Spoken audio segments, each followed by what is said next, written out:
안녕하세요. 한영숙 목사입니다. 오늘 본문인 마태복음 5장 1절부터 12절까지의 말씀을 읽겠습니다. 예수께서 무리를 보시고 산에 올라가 앉으시니 제자들이 나아온지라. 입을 열어 가르쳐 가라사대 심령이 가난한 자는 복이 있나니 천국이 저희 것이며, 애통하는 자는 복이 있나니 저희가 위로를 받을 것이며, 온유한 자는 복이 있나니 저희가 땅을 기업으로 받을 것이며, 의에 줄이고 목마른 자는 복이 있나니 저희가 배부를 것이며, 긍휼히 여기는 자는 복이 있나니 저희가 긍휼히 여김을 받을 것이며, 마음이 청결한 자는 복이 있나니 저희가 하나님을 볼 것이며, 화평케 하는 자는 복이 있나니 저희가 하나님의 아들이라 일컬음을 받을 것이며, 의를 위하여 핍박을 받은 자는 복이 있나니 천국이 저희 것임이라. 나를 인하여 너희를 욕하고 핍박하고 거짓으로 너희를 거스려 모든 악한 말을 할 때에는 너희에게 복이 있나니 기뻐하고 즐거워하라. 하늘에서 너희의 상이 큼이라. 너희 전에 있던 선지자들을 이같이 핍박하였느니라.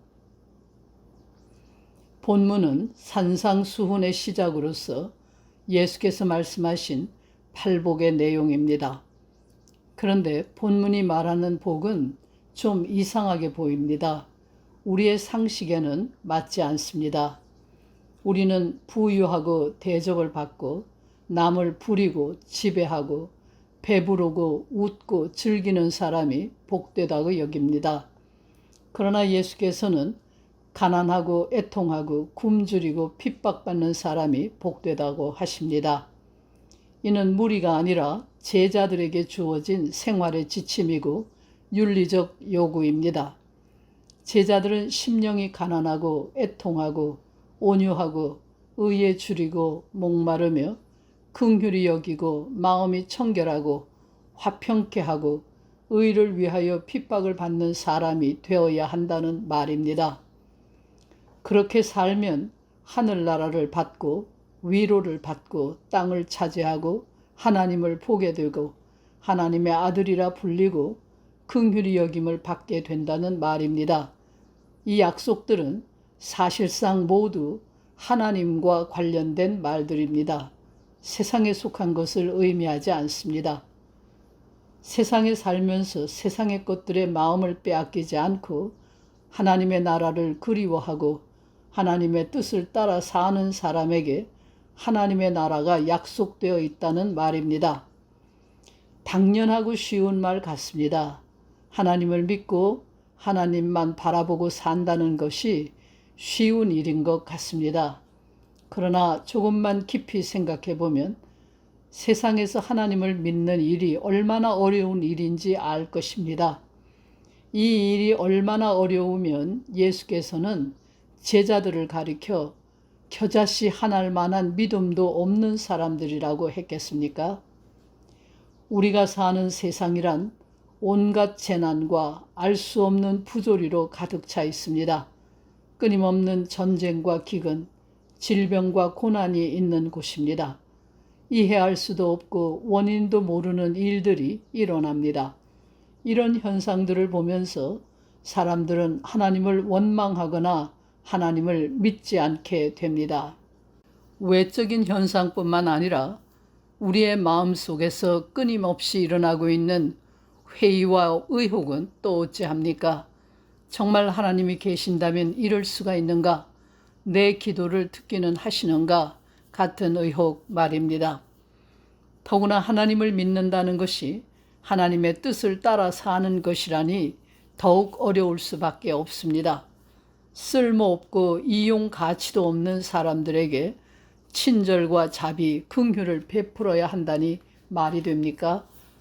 폭력으로 무너뜨리고 죽여버려도 시원치 않을 사람들과 평화를 이룩한다는 것이 가능합니까? 사랑할 이유도 가치도 없는 사람을 사랑하라니 정말 견디기 어려운 노릇이 아닙니까? 진정으로 사랑하려고, 용서하려고, 화평케 하려고, 긍휼을 베풀려고 애써본 사람이 아니라면 이런 일들이 얼마나 어려운지 짐작조차 못할 것입니다. 정말 하나님의 뜻을 따라 살려 할 때 우리의 심령은 참으로 가난하게 될 수밖에 없습니다. 눈물이 마를 날이 없이 애통해하는 죄인이 되고 하나님의 뜻에 목마르며 굶주리게 됩니다. 정말 필요한 것은 하나님의 구원임을 알게 되고 하나님의 손길과 자비, 하나님의 나라가 임하기만을 간절히 바라게 됩니다. 하나님을 믿는다고 하면서 자기 뜻과 욕심을 따라 사는 사람은 이 말을 이해할 수가 없습니다. 그에게는 예수 믿는다는 것이 쉽고 세상에 복을 받는 일로만 보일지 모릅니다. 그러나 이런 사람은 자기 자신과 하나님을 속이고 있는 위선자입니다. 이런 사람에게 하나님의 나라는 결단코 주어지지 않는다고 말씀하신 것입니다. 세상의 재난과 불행 속에서도 하나님을 원망하거나 멸시하지 않고 하나님을 믿고 의지하면 구원을 받습니다. 온갖 고난과 핍박을 겪으면서도 하나님의 나라를 사모하는 사람은 하나님의 나라에서 살게 될 것입니다. 이것은 한 번도 거짓을 말한 적이 없는 예수 그리스도의 약속입니다. 기도하겠습니다. 주님의 약속을 믿고 세상을 이기며 살아가는 저희가 되게 해 주시옵소서. 예수 그리스도의 이름으로 기도합니다. 아멘.